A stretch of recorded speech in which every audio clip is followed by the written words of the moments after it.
대통령실이 이태원 참사 당일 윤석열 대통령이 첫 보고를 받은 시간을 비롯한 초동 대응 내역을 시간대별로 공개했습니다. 112 신고 접수 녹취록 공개 이후 정부 부실 대응에 대한 비판이 커지자 대통령실이 스스로 투명하게 밝힌 겁니다. 방현덕 기자입니다.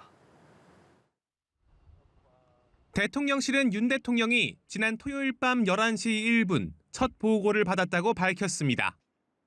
사고가 발생한 10시 15분에서 46분이 지난 시간입니다. 소방청 상황실이 사고 38분 만인 10시 53분 대통령실 국정상황실에 사고 내용을 통보했고 국정상황실장이 8분 후 윤 대통령에게 사고 발생 사실을 보고했습니다. 이후 대통령은 사고 내용과 사상자 발생 가능성 등을 보고받고 현장 대응 상황을 점검한 뒤 밤 11시 21분 첫 지시를 내립니다. 윤 대통령의 지시는 행안부 장관을 중심으로 신속한 구급과 치료에 만전을 기해달란 내용으로 대변인실을 거쳐 15분 만에 언론에 배포됐습니다. 응급의료진을 파견하라는 2차 지시 후 윤 대통령은 새벽 0시 42분 용산 대통령실 위기관리센터에서 긴급회의를 주재했습니다. 소방청과 달리 경찰청의 상황 보고는 새벽 0시 5분 이뤄졌습니다. 윤 대통령의 첫 번째 지시가 나온 지 44분이 지나섭니다. 112 신고 녹취록 공개를 기점으로 여권에서까지 윤익은 경찰청장과 이상민 행안부 장관 경질론이 고개 들고 있지만 대통령실은 감찰, 수사 상황을 지켜보겠다며 거리를 뒀습니다. 대통령실 고위 관계자는 연합뉴스TV에 물러나야 할 사람은 모두 조치를 하겠지만 조사 결과를 우선 보자는 게 윤 대통령의 생각이라고 말했습니다. 이런 가운데 윤 대통령은 사흘 연속 합동분향소를 찾아 조문했습니다. 전날 유가족들과 만나선 국가가 제대로 지켜드리지 못해 대통령으로서 죄송하다고 말했습니다. 연합뉴스TV 방현덕입니다. 이태원 참사 당시 경찰의 야간 비상 상황 보고 시스템이 역할을 하지 못한 것으로 확인됐습니다. 참사 전후 서울경찰청 상황실로 신고가 쏟아졌는데 경찰 지휘부로 비상 보고는 이루어지지 않았습니다. 경찰 특별감찰팀은 당시 상황관리 책임자 등에 대한 감찰에 착수했습니다. 이화영 기자의 단독 보도입니다. 지난달 29일 밤 10시 15분쯤 발생한 이태원 참사는 밤 11시 36분에서야 총 책임자인 김광호 서울경찰청장에게 보고됐습니다. 1시간 21분 뒤의 일입니다. 김 청장이 보고를 받자마자 현장에 도착했지만 골든타임은 지나간 뒤였습니다. 그런데 첫 보고자는 현장에 있던 용산 서장이었습니다. 시도경찰청은 야간 비상 상황에 대비해 총경급 상황관리관 시스템을 운영하는데 시도청장 직무대리 역할입니다. 밤새 쏟아진 112 신고에 1차 대응하고 비상시 시도청 지휘부와 경찰청 상황 담당관에게 보고를 해야 하는데 시스템은 작동하지 않았습니다. 통상 야간 비상 상황 시 같은 기능을 통해 일선서에서 시도청, 경찰청으로 보고가 이뤄집니다. 결국 치안수장인 윤익은 경찰청장이 경찰청 상황 담당관을 통해 참사 소식을 들은 건 이튿날 12시 14분, 사고 발생 2시간이 지난 후였습니다. 대통령 보고 역시 소방청에 비해 1시간 이상 늦어졌습니다. 지난 2019년 야간 서울청 민원실에 자수하러 온 토막살인 피해자 장대호를 그냥 돌려보낸 뒤 논란이 되자 상황관리관을 평일까지 총경급으로 하는 등 대대적으로 제도를 개선했지만 소용없었습니다. 이태원 참사 당시 경찰의 대응 적정성을 감찰 중인 특별감찰팀은 서울청 상황관리 시스템이 제대로 작동했는지 담당자 등에 대해 감찰에 착수했습니다. 참사의 진상규명에 대해 수사를 맡은 경찰청 특별수사본부도 서울청 112 상황실 등에 대해 압수수색을 벌여 관련 자료를 확보한 것으로 전해졌습니다. 연합뉴스TV 이화영입니다. 서울 치안을 총괄하는 김광호 서울경찰청장이 이태원 참사 보고를 받은 건 사건 발생 후 무려 80분이 지난 뒤였습니다. 경찰청에는 거의 2시간이 다 돼 보고가 됐는데요. 특별감찰팀은 늑장 보고 이유를 집중적으로 들여다보고 있습니다. 홍정환 기자가 보도합니다. 11번의 압사 경고를 외면했던 경찰의 대응은 참사 이후에도 낙제점이었습니다. 이태원 참사 소식은 지난달 29일 밤 11시 36분이 돼서야 김광호 서울경찰청장에게 보고됐습니다. 참사 첫 119 신고가 접수된 시각이 밤 10시 15분이었으니 무려 1시간 20분이 지난 시점입니다. 압사 사고의 골든타임을 고려하면 사실상 구조가 불가능한 시간이 돼서야 서울 치안 책임자에게 상황이 보고된 겁니다. 경찰청의 치안 상황 보고서가 도달한 시각은 자장을 넘은 지난달 30일 12시 2분으로 거의 2시간이 다 돼서야 공식 보고가 이루어졌습니다.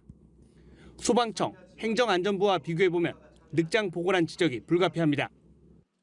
소방에 최초 신고된 게 22시 15분, 행안부 상황실로 이제 접수된 게 22시 48분입니다. 이상민 행안부 장관은 지난달 29일 밤 11시 19분에 보고를 받았습니다. 참사 당시 경찰 대응의 적정성을 감찰 중인 경찰청 특별감찰팀은 용산경찰서에 사무실을 꾸린 뒤 서울청과 용산서 직원들을 대상으로 조사를 진행 중입니다. 각급 지휘관과 근무자들의 조치가 적절했는지 등도 빠짐없이 조사할 것입니다. 용산서의 기동대 투입 요청이 받아들여지지 않은 이유도 감찰 대상입니다. 구체적인 말씀은 오늘 드리는 건 좀 부적절한 것 같고. 초동지 일난 이임재 용산서장은 대기 발령됐습니다. 연합뉴스TV 홍정원입니다.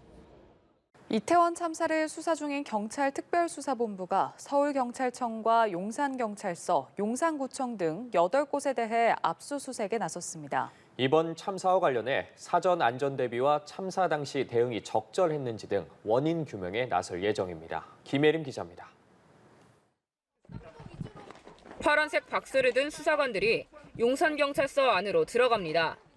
이태원 참사를 수사 중인 경찰청 특별수사본부가 원인 규명을 위한 압수수색에 나선 겁니다. 이날 압수수색은 용산경찰서와 용산구청, 서울경찰청 등 총 8곳을 대상으로 이뤄졌습니다. 나머지는 서울소방재난본부 방재센터와 용산소방서, 서울교통공사 안전관리본부, 이태원역, 다산 콜센터로 확인됐습니다. 대부분 사고 당시 신고 내역을 확인하기 위한 장소들입니다. 앞서 참사 당일 접수된 112 신고 녹취록이 공개되면서 경찰의 부실 대응 논란이 일었습니다. 사고 발생 4시간 전부터 위급한 상황을 알리는 신고가 11건이나 접수됐지만 이 중 4건만 현장에 출동한 겁니다. 사고 발생 이전부터 많은 군중이 몰려 사고의 위험성을 알리는 급박한 내용들이었습니다. 그럼에도 불구하고 112 신고를 처리하는 현장의 대응은 미흡했다는 판단을 했습니다. 압수수색으로 확보한 자료를 토대로 참사 당시 신고가 언제 몇 번 있었는지 그리고 제때 보고가 이뤄졌는지 살펴볼 것으로 보입니다. 참사 사흘 전 용산구청이 경찰서와 이태원역 등과 헬로윈 안전대책 간담회를 하고도 적절한 안전대책을 세우지 않은 점도 조사 대상입니다. 경찰청은 500여 명의 대규모 특별수사본부를 꾸려 참사의 원인과 책임 소재 규명에 속도를 내고 있습니다. 연합뉴스TV 김예림입니다. 이번 이태원 참사를 사고로 표현하고 희생자 대신 사망자로 부르기로 한 정부 방침이 계속 논란이 되고 있습니다. 중립적인 용어를 사용하자는 취지였다지만 사건의 파장을 축소하려는 것 아니냐는 비판이 적지 않습니다. 곽준영 기자입니다. 정부가 이번 참사를 이태원 사고로 부르기로 한 건 지난달 30일 중대본 회의에서 결정됐습니다. 희생자와 피해자가 아닌 사망자와 사상자를 쓰라는 지침도 있었는데 논란이 일자 이틀 뒤 이렇게 해명했습니다. 객관적으로 확인되고 명확해지지 않은 상황에서는 좀 중립적인 용어가 필요하지 않을까. 그럼에도 SNS 등에서는 정부가 책임을 회피하고 사건을 축소하는 데 급급한 게 아니냐는 비판의 목소리가 이어졌습니다. 그러자 정부는 재난 관련 용어를 최대한 중립적으로 써야 할 내규를 따른 것이라며 권고일 뿐 강제 사항도 아니라고 재차 해명했습니다. 참사가 아닌 사고 용어로 정해진 이유는 많은 외국인이 찾는 관광지인 이태원 지역 상권에 대한 악영향도 고려됐다는 설명입니다. 압사 참사 이렇게 하면 이제 그곳은 굉장히 좀 위험한 곳인가 보다라고 해서 관광객들이 가길 꺼려하는 그런 효과를 줄 수 있기 때문에. 반면 세월호 참사가 터졌을 당시 박근혜 정부는 합동 분향소를 꾸리며 참사 희생자라는 표현을 쓴 바 있습니다. 근조 글자가 없는 리본을 달란 지침을 내렸다가 비판 여론에 검은색 리본이면 된다며 뒤늦게 말을 바꾼 인사혁신처도 구설에 휩싸였습니다. 경찰 등 관계기관을 상대로 한 부실 대응 의혹 수사가 본격화되고 있는 가운데 정부의 사후 대응이 또 다른 논란을 낳고 있습니다. 연합뉴스 TV 곽준영입니다.